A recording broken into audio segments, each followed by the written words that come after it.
This is a tutorial for the game On Tour, as played on Board Game Arena. On Tour, in the physical version, is a roll and write where you're trying to make a single long chain of locations of the different states with increasing numbers and make the longest chain you can by the end of the game. The game comes with a stack of cards. Each player gets a map like this, and there are two 10-sided dice that are used. At the beginning of the game, the dice are rolled, and there's some random ways, cards that each of these cards have a state on them, and these dice will be put together, and those numbers will be put in to random states to kind of seed the map.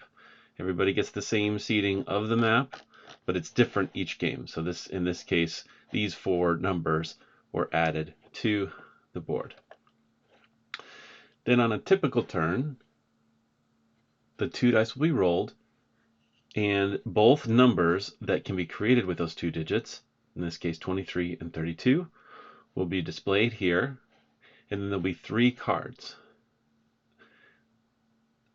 Your task during the round is to choose two of these three cards and put these two numbers in those two spots. Now, there are 6 different regions. You can kind of tell them with the colors on the map. There's a region in the west, in the central, and in the east, and then there's north and south. I guess 5 different regions, sorry. Each card has one of those regions, but it also has a state. If you happen to put a number in that specific state, so if I chose 32 in this card here and put a 32 here, you can circle that number, and it will give you an extra point if your final path goes through that state at the end of the game.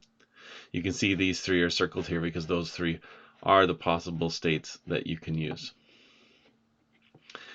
So you will obviously not be able to get every single state in a row. So a lot of this is trying to figure out, okay, I'll plan maybe, well, a 23 and a 32, they could both be kind of in this pretty close together. So maybe I'll do a 23 here and a 32 there.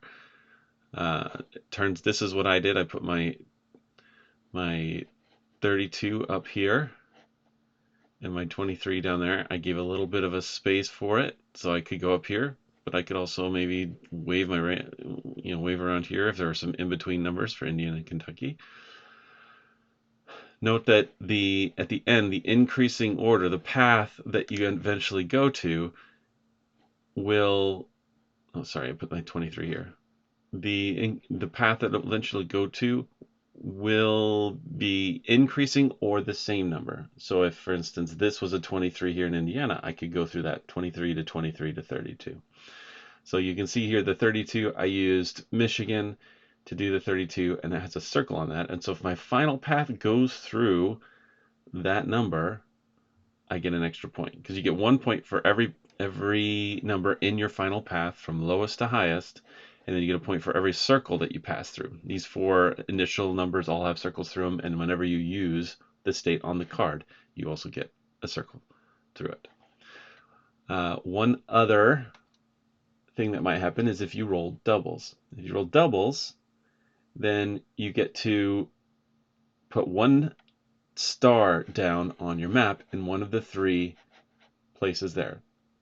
So it's if you get doubles, or if all 3 of the cards are the same region, you get to put a star in any one of those regions. Or if they're all 3 the same regions, you put them all in that. You put it in that region. Same rules. If you use the state, you get to circle it, but a star counts for anything. So you can put a star anywhere, and it will always be available to go through as part of your path. And if you circle it, then that's part of it as well. So you'll continue. See, now we have a new set of dice, 0 and 4, so that means the number 4 and 40. Well, now that I've got this 32 and 20 here, 23, maybe I could, I could maybe try to do that Indiana as 40, but I'm not sure. I ended up putting it over there because I wanted to make sure to have some room in case there was something between 32 and 40. You're just trying to plan out a bit here. I put 4 way down here.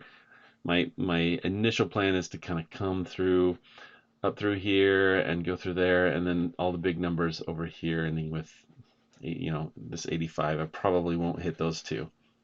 So you're trying to plan it out, but you have to be flexible with what you get. I'm going to get down to this 58 and 60 and so forth. Here's the 16 and 61 and so on and so forth. The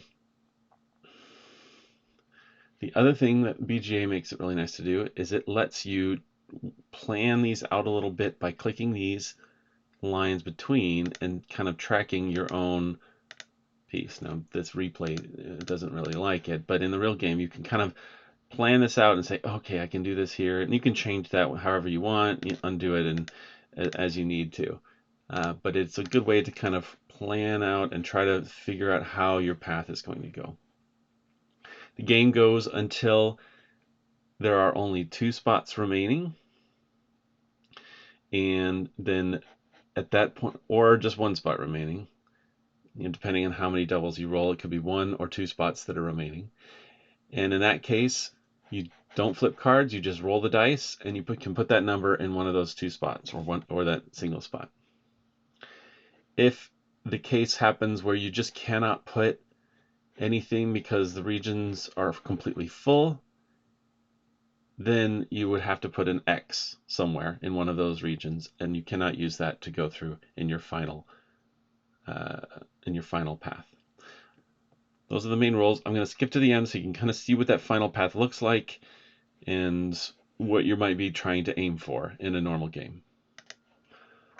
Okay, this is what my board looked like, and this is the last turn of the game because there's only 1 spot left, and so we're just going to roll the dice, and we get to add that number if it works in that last spot. I mean, it will work, but it may not be part of the path. You can see here my path is really kind of wiggly here, but at 2, 8, 2, 4, 8, and then I come up to this one and go to 16. I wasn't able to get the 12 in or any of these stuff, so it kind of comes up here. I'm hoping that last number might let me go through here. If not, then it maybe comes, 40 and 40. I can take those 2 paths, and then so on and so forth. I've got a star, a couple stars. I've got a couple of circled items here, and ended up doing a pretty good job, but you have to be flexible right up to the very end. We can see that the last number that was rolled happened to be a star, which was lucky for us, so we could just fill in a star in our last spot. And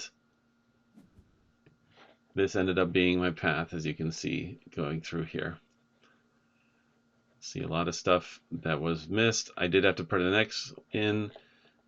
Everybody had slightly different paths, and it's just the number of cities that you hit plus the number of circles that you hit in your path is your final score. And that is on tour. Hope this was helpful.